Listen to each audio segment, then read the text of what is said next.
तो ये मोटो 50 फ्यूजन जिसका कैमरा टेस्टिंग करने हम आउटडोर लोकेशन पे आए, बिकॉज पिछली 2-3 वीडियोस पे यही कमेंट आ रहा था कि इसका कैमरा टेस्टिंग की जाए। तो फाइनली हम कर रहे हैं। अभी दोपहर का टाइम है, कुछ सैंपल्स लेंगे फोटो वीडियो के, बट उससे पहले एक बार कैमरा स्पेसिफिकेशन की जल्दी से बात कर लेते हैं। तो पीछे की साइड आपको 2 कैमरास दिखेंगे। एक 50 मेगापिक्सल का प्राइमरी कैमरा है जो f1.9 पे है, और दूसरा है अल्ट्रा वाइड एंगल कैमरा जो 13 मेगापिक्सल का है। अब प्रैक्टिकली ये कैसे काम करते हैं, फोटोज और वीडियो सैंपल्स लेते हैं, लेट्स चेक इट आउट। अब अगर मैं फोटोज की बात करूं तो यहाँ पे आपको बेसिकली 4 ऑप्शन मिलते हैं। पहला है मैक्रो, फिर अल्ट्रा वाइड है, यहाँ पे 1x है एंड 2x मिल जाता है। तो एक काम करते हैं, मैं आपको फोटोज लेके दिखा देता हूँ सो दैट आपको एक साइड बाय साइड डिफरेंस दिख जाएगा। तो मैं वर्टिकल में फोटो ले रहा हूँ ताकि ज़्यादा बेटर दिखे। तो ये हो गया अल्ट्रा वाइड एंगल पे। फिर एक बार 1x लेते हैं, तो ये 1x की फ़ोटो हो गई, और 2x का भी ऑप्शन है, तो आप इस तरीके से 2x में भी फ़ोटो ले सकते हो। और अगर मैं पूरा पिंच करके जूम करने का ट्राई करूँ, एक बार मैक्सिमम 10x है, तो 10x पे एक बार फ़ोटो लेते हैं कि क्या आउटपुट आता है। तो ये 10x की फ़ोटो है। तो 10x मुझे उतना यूजेबल नहीं लग रहा, बहुत पिक्सेलेटेड है, प्रैक्टिकली आप इसको यूज़ नहीं कर पाओगे। तो आई वुड सजेस्ट 2x तक आपको ठीक ठाक आउटपुट मिल जाता है। बाकी और थोड़े सैंपल लेते हैं एंड फिर मैं आपको स्टूडियो में जाके इसका आउटपुट बताऊंगा। तो सबसे पहले फोटोज़ के रिजल्ट की बात करते हैं। स्क्रीन में आप आउटपुट देख सकते हो अपने आप। कॉन्ट्रास्ट पहली बात मुझे काफ़ी सही लगा। नॉर्मली इस बजट के फ़ोन्स में कॉन्ट्रास्ट थोड़ा हाई साइड पे रहता है, बट फ्यूजन ने बहुत बढ़िया काम किया है। लाइट साइड पे है तो देखने में फ़ोटोज़ बढ़िया लगती हैं, और साथ ही साथ जो कलर्स हैं बहुत सही लेवल पे मेंटेन हुआ है। ये मुझे 50 प्रो में भी अच्छा लगा था। इवन 50 फ्यूजन में मोटो ने कलर्स पे बहुत बढ़िया काम किया है। तो नॉर्मली हमने जब अलग अलग सिचुएशन में फ़ोटो ली, ना ही कलर ज़्यादा पंची है, ना ही ज़्यादा डिसैचुरेटेड है, तो आपको बहुत नॉर्मल लेवल पे एकदम सही वाइट बैलेंस पे फ़ोटोज़ मिल जाती हैं। डायनामिक रेंज हाउएवर मुझे एवरेज लगा थोड़ा सा। उसका रीज़न ये है कि हाईलाइट उतना बढ़िया कंट्रोल नहीं हो रहा, और शैडोज़ में भी मुझे उतनी बढ़िया कहीं ना कहीं जो डायनामिक रेंज है हाईलाइट शैडोज़ का, वो जो कॉम्बिनेशन है इतना बढ़िया नहीं आ रहा। तो अगर आप काफ़ी डायनामिक सिचुएशन में शूट करने वाले हो जहाँ पे ब्राइट पार्ट्स भी हैं, शैडोज़ भी हैं, तो शायद आपको उतना बढ़िया रिजल्ट ना मिले। अदरवाइज डिटेल बहुत अच्छी है, शार्पनेस बहुत अच्छी है। आप किसी भी सिचुएशन में जब फोटोज़ लोगे, चाहे बैक लाइट हो चाहे फ्रंट लाइट हो, ये डिटेलिंग बहुत अच्छा दे रहा है। एंड कंसिडरिंग 23,000 का फ़ोन है, डिस्काउंट के बाद शायद आपको 21,000 का पड़ सकता है। उस हिसाब से आई थिंक इस सेगमेंट में one of the sharpest and clearest photos जो आपको मिलती हैं। स्किन की अगर मैं बात करूँ तो हमने कुछ ह्यूमन सब्जेक्ट की भी फोटोज़ ली हैं। स्किन टोन भी नेचुरल रखता है। फेस पे अगर येलो लाइट आ रही है तो वो येलो रखेगा, अगर नॉर्मल लाइट है तो वो नॉर्मल रखेगा। और एक चीज़ मुझे अच्छी लगी, बैक लाइट में हमने जितनी भी फोटोज़ ली हैं, इसने फेस को डार्क नहीं किया, सब्जेक्ट को प्रायोरिटी दी है। हाईलाइट्स भी अच्छे मेंटेन किए, सब्जेक्ट को भी बढ़िया रखा है। फिर क्योंकि इसमें 50 मेगापिक्सल का कैमरा है तो आपको 2x डिजिटल जूम भी इसमें मिलता है। हमने यहाँ कुछ फोटोज़ ली हैं 2x में, यहाँ पे भी मुझे रिजल्ट बढ़िया लगा। और ये फोटोज़ ऐसी हैं, अगेन अगर आप खींच रहे हो डायरेक्टली आप सोशल मीडिया पे अपलोड कर सकते हो। ना ज़्यादा ओवर सैचुरेशन है, ना ज़्यादा ओवर शार्पनिंग आपको दिखेगी। डायनामिक रेंज ठीक ठाक मेंटेन कर लेता है, कलर्स नेचुरल है। तो अगर आप जूम करके फोटोज़ लेना पसंद करते हो तो 2x में आपको बढ़िया आउटपुट मिल जाएगा। अच्छा, इसमें एक ऑटो एनहांस का नया फीचर आया अपडेट जब आप करोगे अपने फ़ोन को, एक नेचुरल फोटो एक ऑटो एनहांस का। तो मैं आपको स्क्रीन रिकॉर्डिंग के साथ कुछ फोटो लेके दिखाता हूँ और आप कमेंट करके बताना आपको डिफरेंस दिख रहा है नहीं। तो यहाँ कुछ हरे पत्ते हैं मेरे साथ, ठीक है। तो एक बार पहले मैं नेचुरल मोड में जाता हूँ, यहाँ पे हम टैप करते हैं, एक फ़ोटो लेते हैं। अब मैं इसको ऑटो एनहांस पे लेके जाता हूँ, फिर से टैप करता हूँ और एक फ़ोटो लेता हूँ। अब आप साइड बाय साइड फोटोज़ देख सकते हो। मैं कुछ और सैंपल लूँगा, यहाँ पे आपको स्क्रीन पे दिखा दूंगा। यहाँ पे अगर आप कंपैरिजन देखोगे, बेसिक डिफरेंस जो मुझे लगा वो है कि शैडोज़ में ये थोड़ा सा लाइट भर देता है, तो ऑल ओवर हल्का सा डायनामिक रेंज आपका बेटर हो जाता है। अब नेक्स्ट हम मूव करते हैं दूसरे कैमरा पे, जो 13 मेगापिक्सल का अल्ट्रा वाइड कैमरा है। नॉर्मली इस बजट में फोन्स ने एक तो अल्ट्रा वाइड कैमरा देना बंद कर दिया है, आ भी रहा है तो उतना बढ़िया नहीं है, बट मोटो H50 फ्यूजन का अगेन मुझे बहुत बढ़िया लगा अल्ट्रा वाइड कैमरा। सबसे पहली चीज़, सेंटर टू एज शार्पनेस काफ़ी अच्छी मेंटेन्ड है। हमने ये दोपहर शाम के टाइम फोटोज़ ली थी तो उस हिसाब से क्लैरिटी काफ़ी अच्छी है। ऑल ओवर आपको डिटेल अच्छी मिलेगी, शार्पनेस अच्छी है। बढ़िया चीज़ ये है, बैक लाइट में भी हमने अल्ट्रा वाइड में कुछ फोटोज़ ली हैं, तो ये डायनामिक रेंज अच्छी मेंटेन कर रहा है, मेकिंग श्योर जो सब्जेक्ट है उसमें बढ़िया लाइट कैप्चर हो, जिस वजह से फेस में भी सही आपको कलर्स मिल जाते हैं। कलर्स मुझे हल्के से डिसैचुरेटेड लगे अल्ट्रा वाइड में, क्योंकि जब आप अल्ट्रा वाइड शूट कर रहे हो आप प्रेफर करते हो कलर्स थोड़े अच्छे रहें, वो इसमें कहीं ना कहीं थोड़ा सा मिसिंग है, जो शायद आपको एडिटिंग से एनहांस करना पड़ेगा। अब पोर्ट्रेट मोड को थोड़ा सा एक्सप्लोर करते हैं। अब एक चीज़ मुझे बहुत सही लगी इस फ़ोन में, जो बाकी फ़ोन नहीं दे रहे, कि मेरे पास ऑप्शन है कि मैं चेंज कर सकता हूँ 1x, 1.5x और 2x में। तो अगर मैं आपको स्क्रीन रिकॉर्डिंग दिखाऊँ, 24 mm है, फिर 35 mm है और फिर 50 mm है। 50 mm बेसिकली 2x है। तो एक काम करते हैं, पहले 1x पे पोर्ट्रेट लेते हैं। तो ये हो गया 1x का। फिर 35 mm है जो बेसिकली 1.5x है, इसका एक शॉट लेते हैं एंड एक 50 mm पे हो गया अपना 2x, ये एक शॉट लेते हैं। तो ये 3 फोटोज़ हो गई साइड बाय साइड। अगर आप देखोगे तो फ़र्क बेसिकली आता है कि आप उतने ही डिस्टेंस पे खड़े होकर थोड़ा जूम कर सकते हो, पर्सपेक्टिव थोड़ा चेंज हो जाता है। ये फीचर बहुत फ़ोन्स में नहीं होता, 30,000 तक के फ़ोन्स में भी, बट ये चीज़ मुझे मोटो में बढ़िया लगी कि मुझे ऑप्शंस मिल रही हैं। थोड़े और पोर्ट्रेट्स लेते हैं एंड फिर उसके बारे में बात करते हैं। नेक्स्ट अगर मैं पोर्ट्रेट मोड की बात करूं, ये मुझे अगेन इस फ़ोन में वन ऑफ द बेस्ट चीज़ लगी, बिकॉज पोर्ट्रेट मोड्स नॉर्मली इस बजट में उतने बढ़िया नहीं आते, बट मुझे ऐसा लगा है पिछले एक दो मॉडल से जो मोटोरोला के आए हैं कि इन्होंने ऑल ओवर प्रोसेसिंग में बहुत अच्छा काम किया, जिस वजह से पोर्ट्रेट्स में भी अगर आप देखोगे एज डिटेक्शन बहुत अच्छा है। और ये जो आपको ऑप्शन मिलता है 1x, 1.5x और 2x का, उसमें आपको वेरिएशन बहुत अच्छी मिलती है और कहीं भी आपको कलर शिफ्ट या वाइट बैलेंस शिफ्ट नहीं देखने को मिलेगा, जिस वजह से तीनों मोड्स में ही आपको बढ़िया अच्छी डिटेल्ड फोटोज मिल जाती हैं, कलर्स एक्यूरेट आती हैं। सबसे बढ़िया चीज़ मुझे लगी 2x में जो पोर्ट्रेट्स हैं, एक तो उसमें डेप्थ आप देखना सबसे मैक्सिमम आपको मिलेगा, एज डिटेक्शन बहुत अच्छा है और बैकग्राउंड कंप्रेशन की वजह से आपको जो all over look and feel है पोर्ट्रेट की वो काफ़ी बढ़िया आती है। And last cheese portrait mode में जो मुझे मैं बोलना चाहूँगा जो बढ़िया लगी वो है बैकग्राउंड ब्लर काफ़ी नेचुरल है। अगेन जो अभी हमने कई फ़ोन्स ट्राई करे जो 25 से 30,000 के आते हैं उसमें आर्टिफिशियल ब्लर आता है, बट मोटो H50 फ्यूजन का मुझे ब्लर इफेक्ट काफ़ी नेचुरल साइड पे लगा। अब जैसे मैंने आपको बताया था इसमें डेडिकेटेड मैक्रो का ऑप्शन मिल जाता है मेन कैमरा में ही, तो थोड़े सैंपल लेते हैं, एक बार पहले देख लेते हैं कि कितना क्लोज हम जा सकते हैं। तो क्लोज फोकस डिस्टेंस तो काफ़ी सही है इसका। तो अभी कुछ सैंपल लेते हैं, मैं आपको स्क्रीन रिकॉर्डिंग भी दिखा रहा हूँ और फिर मैं आपको स्क्रीन पे दिखाता हूँ। तो बढ़िया चीज़ ये है कि बेसिकली इसका जो अल्ट्रा वाइड एंगल लेंस है ना, जो 13 मेगापिक्सल का, उसी में आप मैक्रो फोटो ले रहे हो। तो अभी तक क्या हो रहा था, कई फ़ोन्स में 2 मेगापिक्सल का मैक्रो आता था जो यूजेबल फ़ोटो नहीं है। तो अगर मैं इसकी फ़ोटो प्रीव्यू भी करूँ तो अभी तक जितना मुझे देखने को लग रहा है कि रेजोल्यूशन अच्छा खासा है, डिटेल अच्छा है, कलर्स अच्छे हैं, प्रोसेसिंग सही हो रही है। तो बेसिकली आपको जो मैक्रो शॉट मिलेगा वो हाई रेज और ज़्यादा डिटेल के साथ मिलेगा। अब अगर मैं सेल्फी के रिजल्ट की बात करूं तो यहाँ पे आप सैंपल देख सकते हो। अब यहाँ पे आपको ऑप्शन मिलता है नॉर्मल प्लस वाइड एंगल, तो आप दोनों में सेल्फीज ले सकते हो। और बढ़िया चीज़ ये दोनों के कलर्स, डिटेलिंग, शार्पनेस एकदम सही है। आउटपुट की अगर मैं बात करूँ, मुझे पर्सनली सेल्फीज की काफ़ी सही लगी। एक तो स्किन में डिटेल अच्छी है, प्लस जो कलर है वो काफ़ी नेचुरल साइड पे है।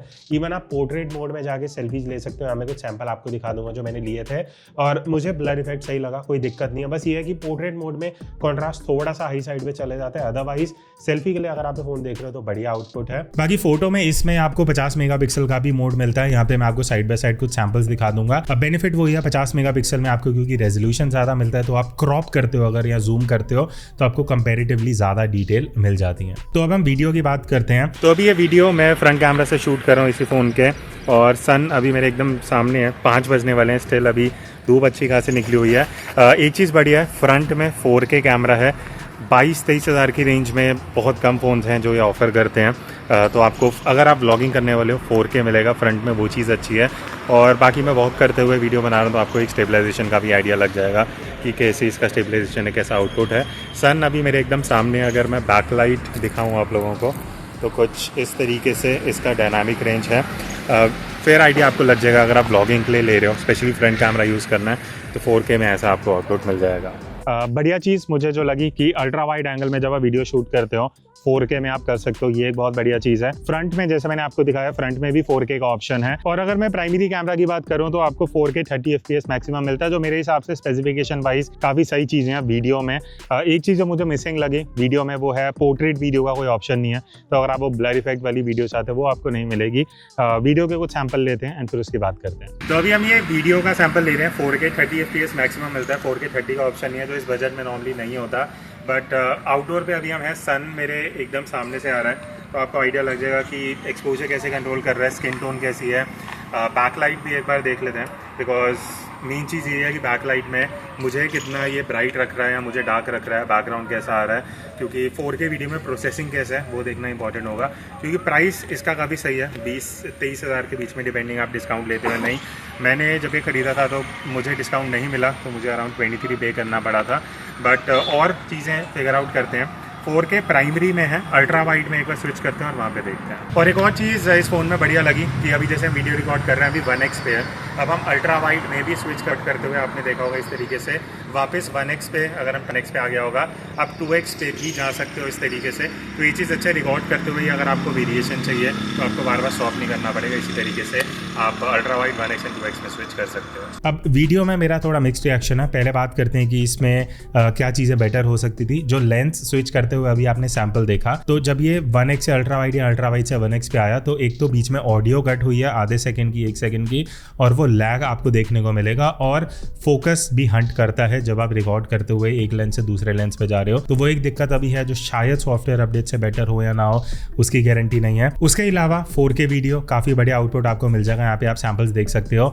एक्सपोजर फ्लक्चुएशन अच्छा है। जब सब्जेक्ट आप यहाँ देखोगे बच्चे आ रहे हैं जा रहे हैं तो अच्छे से एक्सपोजर को फ्लक्चुएट करके मेंटेन कर रहा है। स्टेबलाइजेशन की अगर मैं बात करूँ, अगेन बहुत सही है। OIS आता है इसमें, जो नॉर्मली 30,000 के फ़ोन्स में जैसा आपको आउटपुट रहता है वैसा आप इससे ले सकते हो।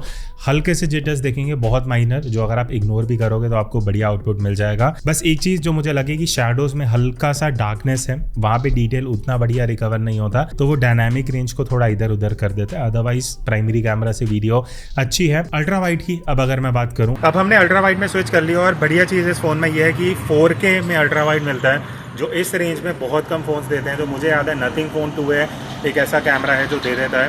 बाकी इसमें आपको अल्ट्रा वाइड में 4K मिल रहा है। तो अगर आप वीडियो शूट करते हो, प्राइमरी भी चाहिए अल्ट्रा वाइड भी चाहिए, तो इसमें एक ही बेनिफिट मिल जाएगा कि वाइड एंगल में आप हाई रेजोल्यूशन में वीडियो रिकॉर्ड कर सकते हो। बाकी अगर बैकलाइट देखें तो एक बार वापस मैं पीछे की साइड दिखा देता हूँ। सन मेरे पीछे है, इस साइड से सनलाइट आ रही है, तो पीछे डायनामिक रेंज है, कैसे कंट्रोल कर रहा है, मेरे ऊपर कैसे एक्सपोजर आ रहा है, ये आपको फेयर आइडिया दे देगा। आप 4K में जो अल्ट्रा वाइड वीडियो आपने सैंपल देखा होगा, एक्सपोजर फ्लक्चुएशन थोड़ा मुझे लगा अल्ट्रा वाइड में, स्पेशली जब बैकलाइट में हम शूट कर रहे थे, जब मैं बोल रहा था वहाँ एक्सपोजर ऊपर नीचे हो रहा था। वही बैकलाइट में फोकस हंट भी आपको देखने को मिला होगा, वो 2-3 जगह पे हुआ था। बाकी सिचुएशन में ऐसा कुछ देखने को हमें मिला नहीं। अदरवाइज अल्ट्रा वाइड में बढ़िया आउटपुट है, शार्पनेस अच्छी है, डिटेलिंग अच्छी है, कलर्स आपको बढ़िया मिल जाते हैं। स्टेबलाइजेशन मुझे पता नहीं क्यों अल्ट्रा वाइड की उतनी बढ़िया नहीं लगी जितनी प्राइमरी की थी। तो अगर आपके लिए स्टेबलाइजेशन ज़्यादा मैटर करती है, आई वुड सजेस्ट कि आप 1x पे शूट करना। अल्ट्रा वाइड में हल्का सा आपको शेक देखने को मिलेगा। बाकी 2x में भी आप वीडियो शूट कर सकते हो। बाकी इसमें 2x डिजिटल जूम भी मिलता है, कैमरा तो नहीं है अलग से, बट आप इस तरीके से जूम करके 4K में वीडियो रिकॉर्ड कर सकते हो 30 FPS पे। तो इस तरीके से अभी जो आप ये देख रहे हो 2x पे ही है, मैं आपको सैंपल दिखा दूंगा तो आपको फेयर आइडिया लग जाएगा। तो डिटेल अच्छी है, यूजेबल है, ज़्यादा आपको ऐसा पिक्सेलेटेड आउटपुट नहीं दिखेगा क्योंकि सेंसर इसका थोड़ा सा बड़ा है, जिस वजह से आप बढ़िया जूम इन करके वीडियोस कैप्चर कर सकते हो। फिर अगर मैं स्लोमो की बात करूं, यहाँ पे आप जो सैंपल देख रहे हो ये 240 FPS पे शूट हुआ है 720p पे। तो अगर आपको 1080p पे चाहिए तो आप 120 FPS तक स्लोमो वीडियो शूट कर सकते हो। अब इसमें अगर मोर में जाते हैं तो कुछ क्रिएटिव मोड्स है, मैं आपको इंपॉर्टेंट वाले दिखा देता हूँ। एक स्पॉट कलर का है, वीडियो के लिए, फोटो के लिए भी है। अब वीडियो में क्या होगा, आप देखो इस तरीके से मैं ड्रैग टू पिक का कलर करूँगा। मान लेते हैं मैंने ग्रीन करा है, तो आप देख रहे हो ग्रीन के अलावा जो भी कलर्स हैं आपको वो डीसैचुरेटेड दिखेंगे। मैं यहाँ से एडजस्ट भी कर सकता हूँ, कितना कम कितना ज़्यादा इसका इंटेंसिटी रखना है। इस तरीके से ये देखो, ये कलर चूज़ किया तो वो ग्रीन वाला चला गया। तो ये आप काफ़ी क्रिएटिव वीडियो शूट करने के लिए यूज़ कर सकते हो।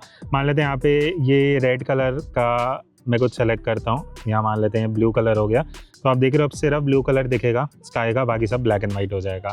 इसी तरीके से अगर मैं ड्यूल कैप्चर आपको दिखाता हूँ, अब ड्यूल कैप्चर में क्या है ये आपको दिखेगा। मैं फ्रंट से भी वीडियो रिकॉर्ड कर सकता हूँ, रियर कैमरा से भी। मान लेते हैं अभी मैं इस पार्क में आऊँ, मैं आपको पीछे का भी व्यू दिखा सकता हूँ। एरोस पे क्लिक करूँगा तो ये उल्टा घूम जाएगा, मैं छोटी विंडो में आ जाऊँगा और आपको पीछे का कैमरा बड़ी विंडो में दिखेगा। अल्ट्रा वाइड और 1x दोनों में आप पीछे का कैमरा जो है वो स्विच कर सकते हो। बाकी फोटोज़ के लिए आपको इसमें प्रो मोड में मिलता है just like any phone, but कुछ बढ़िया चीज़ें हैं वो मैं आपको बता देता हूँ। सबसे पहले आपको मैक्रो में भी आप मैनुअल मोड के सारे ऑप्शंस यूज़ कर सकते हो। अल्ट्रा वाइड का भी लेंस है और 1x का भी ऑप्शन है, तो आप तीनों लेंस यूज़ कर सकते हो प्रो मोड के लिए। उसके बाद यहाँ पे आपको ऑप्शन मिलता है JPEG रॉ और रॉ प्लस JPEG, तो ये चीज़ बढ़िया यूज़फुल है। आप रॉ प्लस JPEG में जाओ, जब आप एक फ़ोटो लोगे आपको उसके 2 वर्जन मिलेंगे, एक JPEG और एक रॉ। इसमें एक चीज़ मिसिंग है, दैट इज़ कि आप 50 मेगापिक्सल में प्रो मोड में फ़ोटो नहीं ले सकते, वो आजकल पिछले 1-1.5 साल से जितने फ़ोन आ रहे हैं सब में ये हटा दिया है, तो कुछ अलग नहीं है। बाकी अगर मैं बात करूँ ऑप्शंस की, तो ऑटो फोकस का आपको यहाँ ऑप्शन मिल जाता है, आप मैनुअली फोकस कर सकते हो, इस तरीके से यहाँ आप उसको ऑटोमेटिक पे रख सकते हो। वाइट बैलेंस आप एडजस्ट कर सकते हो, वाइट बैलेंस का यहाँ पे आपको केल्विन का स्केल मिलता है, स्टार्ट होता है आपका 2300 से and goes all the way till 7500 kelvin. फिर आपका शटर स्पीड आ गया, ISO आ गया, एक्सपोजर वैल्यू आ गया, तो ये चीज़ें आप प्रो मोड में एडजस्ट कर सकते हो। अच्छा, एक चीज़ जो मैं हाईलाइट करना चाहूँगा, जब हम आउटडोर शूट कर रहे थे, शाम का टाइम था, सनसेट हो रहा था, अब वहाँ पे क्या दिक्कत हुई, जब हम फोटोज़ ले रहे थे, अल्ट्रा वाइड और 1x के बीच में जब आप स्विच करके फोटोज़ लोगे ना, आपको शटर लैग दिखेगा। जैसे अल्ट्रा वाइड में फोटो ली, फिर मैं 1x में जाके फोटो ले रहा हूँ, तो 1-1.5 सेकंड का डिले आता है फोटो क्लिक होने में, जो उतना इंपॉर्टेंट कई लोगों के लिए ना हो, बट शायद हो, तो it is worth mentioning. But ये उतना मेजर इशू नहीं है जितना मोटो H50 Pro में था। फ्यूजन में बहुत चीज़ें इंप्रूव कर दी हैं, स्पेशली ये शटर लैग वाली। मे बी इसलिए हो सकता है कि दिल्ली में अभी बहुत ही ज़्यादा गर्मी है, शायद उस वजह से दिक्कत आ रही है। बाकी अगर मैं लो लाइट फोटोज़ की बात करूँ तो प्राइमरी कैमरा से रिजल्ट मुझे पर्सनली सही लगा, ऐसा कोई दिक्कत नहीं है, ना नॉइस ईजिली आता है, हाईलाइट को ये ठीक ठाक कंट्रोल कर लेता है, और शैडोज़ में भी आपको बढ़िया डिटेल मिल जाएंगी। तो अगर आप कैजुअली या ओकेजनली लो लाइट में शूट करते हो, ऐसा कोई मेजर दिक्कत आपको नहीं आएगा। हाँ, अगर आप अल्ट्रा वाइड में फोटोज़ लेते हो तो थोड़ा सॉफ्टनेस आपको दिखेगा फोटो में, थोड़ा क्वालिटी लॉस मुझे ऐसा लगा, बट वो इस बजट में अल्ट्रा वाइड में आता है, तो ऐसा कुछ मेजर डिसअपॉइंटमेंट नहीं है। तो ऑल ओवर लो लाइट में आपको सही आउटपुट मिल जाएगा। अब अगर मैं वीडियो की बात करूँ लो लाइट सिचुएशन में, तो यहाँ पे हमने कुछ सैंपल्स लिया मेट्रो स्टेशन पे। प्राइमरी कैमरा में मुझे नॉइस थोड़ा ईजिली दिखा, जो फोटोज में नहीं था बट वीडियो में थोड़ा ईजिली देखने को मिल रहा है। बाकी हाईलाइट कंट्रोल अच्छा है, कलर्स अच्छा है, डायनामिक रेंज वगैरह सब बढ़िया मिल जाता है। इवन एक्सपोजर फ्लक्चुएशन ज़्यादा नहीं है, बट नॉइस थोड़ा ईजिली मुझे दिखा।